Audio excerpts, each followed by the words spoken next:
ఆంధ్రప్రదేశ్ ముఖ్యమంత్రి చంద్రబాబు నాయుడిని వ్యక్తిగతంగా కలవాలనుకుంటున్నారా? ఆయన్ని కలిసి మీ సమస్యలను చెప్పుకొని పరిష్కారం కోసం ఎదురు చూస్తారా? అయితే ఇక మీదట ఆయన్ని కలుసుకునేందుకు ఇప్పుడు వరకు ఉన్నటువంటి కార్యాలయాల ముందు వేచి ఉండాల్సిన అవసరం లేదు. ఆయన కోసం కుప్పలు తెప్పలుగా తరలి వస్తున్న వారిలో మీరు కూడా ఒకరిగా మారాల్సిన అవసరం కూడా లేదు. ఇప్పుడు ముఖ్యమంత్రి చంద్రబాబు నాయుడిని కలుసుకునేందుకు రెడ్ కార్పెట్ పరుస్తున్నారు. దీనిలో భాగంగా చంద్రబాబును కలుసుకుని సమస్యలు చెప్పుకునేందుకు టీడీపీ కొత్త విధానాన్ని అందుబాటులో తీసుకొచ్చింది. మీకు గతంలో గుర్తుంటే ఏబిఎన్ రాధాకృష్ణన్‌తో పాటు ఎంతోమంది ఒక మాట చెప్తుంటారు చంద్రబాబు గురించి. నిజమే అది. ఏంటంటే ఈయన మీద ఒక అపవాదు కూడా కాదు, నిజం అది.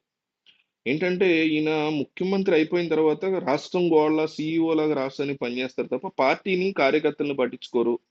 పార్టీ నిర్వీర్యం అయిపోతుంది. అందువల్లే 2019లో ఓడిపోయారు అనేటువంటి 2000 గతంలో కూడా ఓడిపోవడానికి అనేక సార్లు ఇదే కారణం అనే మాట కూడా ఉంది. సో ఇప్పుడు ఏంటంటే, ఈ అంశంలో చాలా సీరియస్ నిర్ణయం తీసుకున్నారు చంద్రబాబు నాయుడు. ఇక మీద ఇట్లాంటివి జరగకూడదు. ఈ మాట రాకూడదు. కార్యకర్త గావచ్చు, సామాన్యుడు గావచ్చు. ఎవరికైనా ఈ రకమైన ఇబ్బందొస్తే నేను వెంటనే అందుబాటులో ఉండాలి అనేటువంటి గొప్ప నిర్ణయాన్ని ఆయన తీసుకున్నారు. అందువల్ల టీడీపీ శ్రేణులు చాలా హ్యాపీగా ఉన్నాయి. అంటే కొత్త విధానం ద్వారా చంద్రబాబును ఎలాంటి రిస్క్ లేకుండా కలుసుకునే అవకాశం వచ్చింది. ప్రధానంగా 2 మార్గాలను టీడీపీ సూచించింది. వీటి ద్వారా చంద్రబాబు అపాయింట్మెంట్‌ని సాధారణ ప్రజలకు ఇప్పిస్తున్నారు. ఈ విషయాన్ని పార్టీ ఏపీ ప్రెసిడెంట్ అయినటువంటి పల్లా శ్రీనివాసరావు స్వయంగా వెల్లడించారు.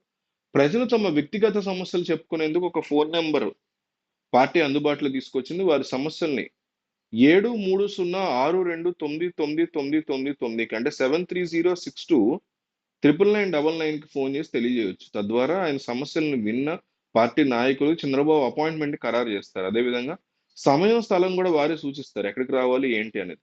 అలా వెళ్తే రెడ్ కార్పెట్ మీద నడుచుకుంటూ వెళ్లి మరి ముఖ్యమంత్రి చంద్రబాబుకి మీ సమస్యలు చెప్పుకునే అవకాశం ఉంటుంది. ఇంకొక రూట్ ఏంటంటే పార్టీ ట్విట్టర్ అకౌంట్‌లో కూడా సమస్యలు నమోదు చేసుకోవచ్చు. చంద్రబాబు అపాయింట్మెంట్ పొందొచ్చు. తద్వారా ప్రజలు విలువైన సమయాన్ని వృధా కాకుండా పార్టీ కార్యాలయంలో రద్దీని తగ్గిస్తూ ప్రయత్నాలు చేస్తారు. దీని ద్వారా సద్వినియోగం చేసుకోవచ్చు. సో చాలా మందికి ఎన్నో సమస్యలుంటాయి. వాళ్ళందరికీ ఉపయోగపడేలా వీడియో షేర్ చేయండి. మీరిచ్చే ఒక్క షేర్ ఒక వ్యక్తికొచ్చే కష్టాన్ని పోగొట్టి ముఖ్యమంత్రి దాకా తీసుకెళ్తుందంటే మీరు వాట్సాప్‌లో మీకు ఫ్రెండ్స్ గ్రూప్స్ ఉంటాయి. ఫ్యామిలీ గ్రూప్స్ ఉంటాయి. తెలుగుదేశం పార్టీ అభిమానులైతే వాళ్ళ గ్రూపులుంటాయి. వైసీపీ పార్టీ అభిమానులైన ఆ గ్రూపుల్లో కూడా షేర్ చేయండి. ముఖ్యమంత్రిని కలిసి సమస్యలు చెప్పుకోవాలంటే ఏ పార్టీ వాడైతే ఉంది. ముఖ్యంగా ఆ మూర్ఖత్వం నుంచి బయటికి రావాలి మనం. మీరు టీడీపీ సపోర్టర్ అయితే జగనే మిమ్మల్ని హెల్ప్ చేసేలాగా చేసే అవకాశం వచ్చినప్పుడు దాన్ని ఉపయోగించుకోవాలి. మీరు వైసీపీ సపోర్టర్ అయితే చంద్రబాబే మీకు హెల్ప్ చేసే పరిస్థితి వచ్చినప్పుడు దాన్ని ఉపయోగించుకోవాలి. ఈగోలకు పోకూడదు. కాబట్టి వైసీపీ గ్రూప్ అయినా, టీడీపీ గ్రూప్‌లైనా, ఏ గ్రూప్‌లో జనసేన గ్రూప్‌లో ఉన్నా యూట్యూబ్‌లో వాట్సాప్‌లో ఉన్న ప్రతి రాజకీయ గ్రూప్‌లో ఈ వీడియో షేర్ చేయండి. అట్లాగే ఈ ఐడియా ఎట్లా ఉంది? దీన్ని ఇంకా ఎట్లా బెటర్‌గా తీసుకెళ్తే బావుంటుందో కామెంట్ చేయండి.